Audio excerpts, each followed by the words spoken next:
How was life, Matt?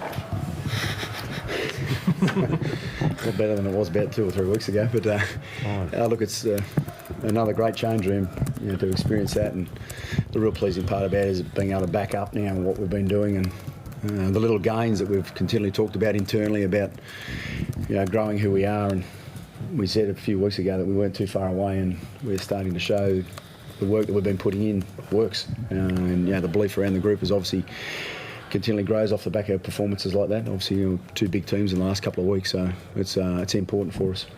Where do you think it's been a major performance like that?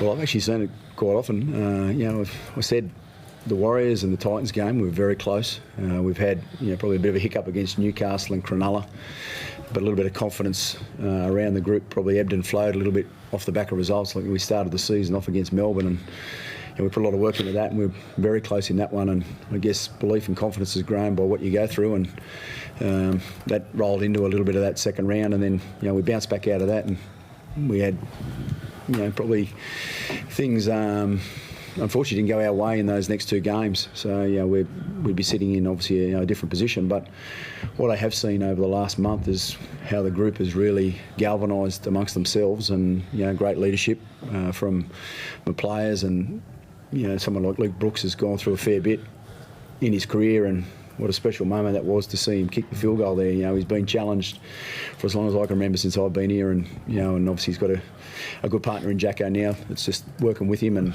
they're doing a good job together.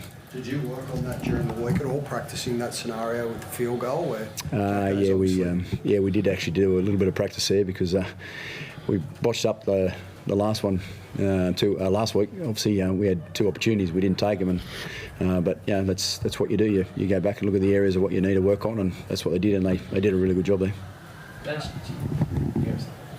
How's Dane, mate?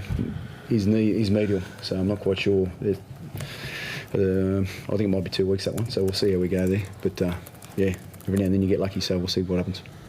Coach is always raving about completion rates. Do you know what yours was tonight? It was up above the 90s. I know that. It was 98. Yeah. And we've been talking about that for weeks. And and that style of game, when you're playing teams that have been, I guess, at the top of the ladder, they're doing that continuously. And over the last couple of weeks, we've been able to win the completions, which is something there that every team talks about. But we're starting to create that within. So it's an important part of winning a game. Matt, is the most pleasing thing about that completion rate the fact there was balance there too? Like, do you feel like you found your balance in your attack, and you threw plenty at them while still completing at 98%? I thought we missed a fair bit actually in some of our attack, and the players themselves have been looking really closely about what they're doing and how they're attacking, and it comes back to such a subtle little detail in what you're doing.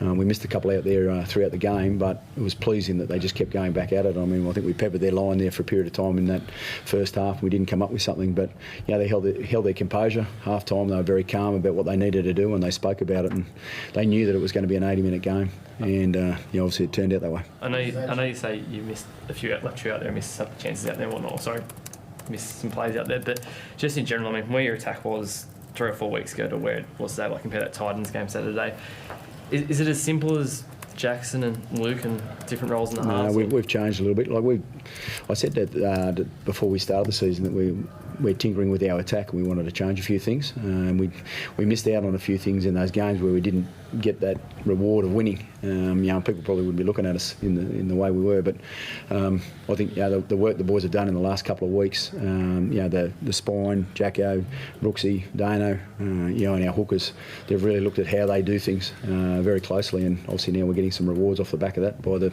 consistency of the work they're doing. Madge, when you were on the big losing run, what sort of benchmarks did you use for your players to say, if you keep hitting these straps, then things will eventually turn around, which you're now kind of seeing? I can't tell you. Look, I think we keep a lot of that internal. The players work hard at their areas of their game, so internally the players know what we needed to do, and as I said, it comes back to some strong sort of leaders, and Jimmy's been around, and he's been at teams that have experienced that, so calling on that experience and understanding that we are going through a period of time that if you stay at it, the gains that we're working on will work. And sure enough, over the last 2 weeks, we've definitely shown that. Did you have a specific plan for Damien Cook today as well? Because I think Reid Marnie kind of caused you some trouble last week, and Damien Cook obviously is a very talented hooker, and you basically shut him down from my side. Well, you work on obviously the opposition's strengths when you're looking at your defence, and those are the areas there that we obviously paid a bit of attention to throughout the week. Yeah. Consistency's obviously been a big issue at the club over the last couple of years. How did you ensure you backed up last week's good performance with another one this week? The players did that. It's about individuals. I said through the week to the players, individually we need to be accountable to that, to turn up with the same mindset and build. You do build a bit of belief and confidence off various things that you do, and obviously the last 2 weeks definitely helps. But last week, we were able to nail one of the top teams that's been talked about in the competition. So that then rolls into the different conversations that you can have throughout the week. So it was nice to see my players really positive through the week, and we've got to take that forward now. Jimmy, we saw the video last week when Brooks entered the sheds and how excited you guys all were for what I think. So just through your emotions for him tonight when he nails that field goal. Yeah, it was just one of those things that's been building up. Madge spoke about it. And I said to James earlier, the hunger from within is just there, and it's backed by actions, and you can certainly see it. You see it around training, you see it, and I've sat here and spoke about it. I'm going to keep talking about it, but we've just got to continue down that alley where we've got to continue those standards and transfer them onto the field. But with Brooksy, mate, it's just good to see him with a smile on his face. The way, how that all came out, it was just unreal, and for him just to sort of relax and do his part, everyone's obviously putting their hand in that. You've also been around a fair few clubs for a long time in the NRL. Have you played with someone, A, who's had as much scrutiny as Luke, and B, can you talk about how he handles it compared to other players you've played with that got a fair bit of scrutiny? Mate, credit to Brooksy, you won't see it. I'll constantly send him messages, after a game or things like that, and he's just, thanks, mate, or he'll come into training and, he's just normal. So I know he's got a good support system with his family and friends with some of this stuff that's happened, but for us to do a job for 80 minutes, like Madge is talking about, we've had glimpses of it, but to do an 80-minute job, for Brooksy, for our heart, for everyone, for the fans, it's just unreal. And like Madge said, got to keep going. James, how important is the big call to move Jackson Hastings to halfback and give him control of the team beat? I'll go into specifics, X and O's here. Teams, they...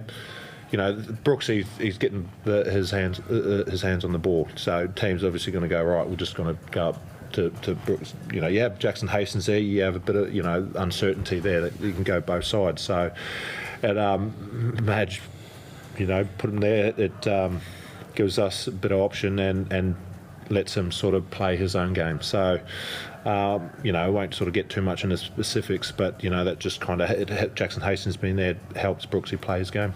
Jimmy, what's it like having 5 boys singing or something? Royce was in that middle.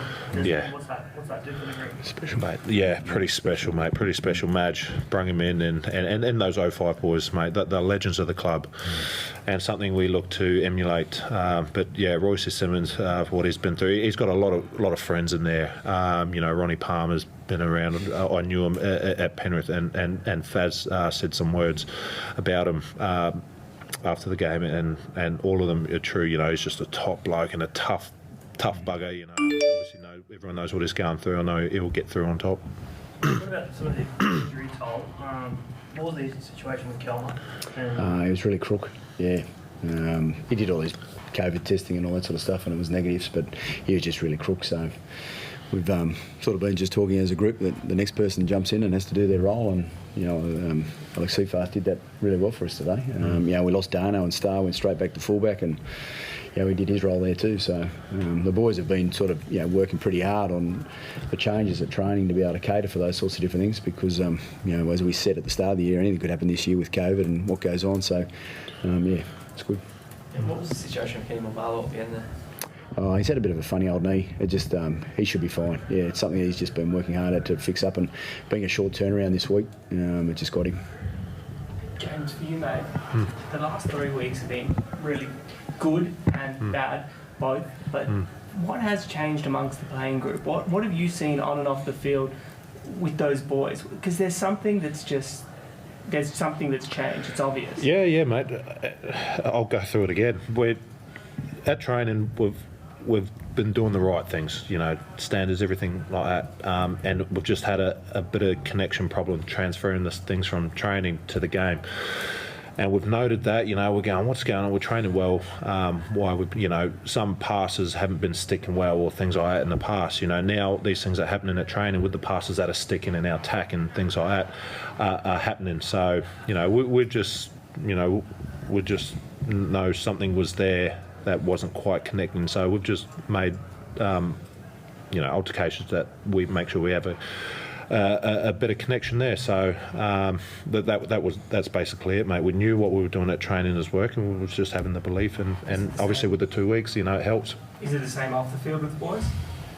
Absolutely, at training, off the field. Off the field, just Yeah, when you're with the boys. with the boys, mate, it's a close knit group, and people talk about this word culture and throw it around, things like that. But you'll never find a better group of blokes. Now again, and I've said this, we're in a game that's based on results, so we've got to absolutely do a job there. But mate, everyone's coming to train and putting their best foot forward and loving it.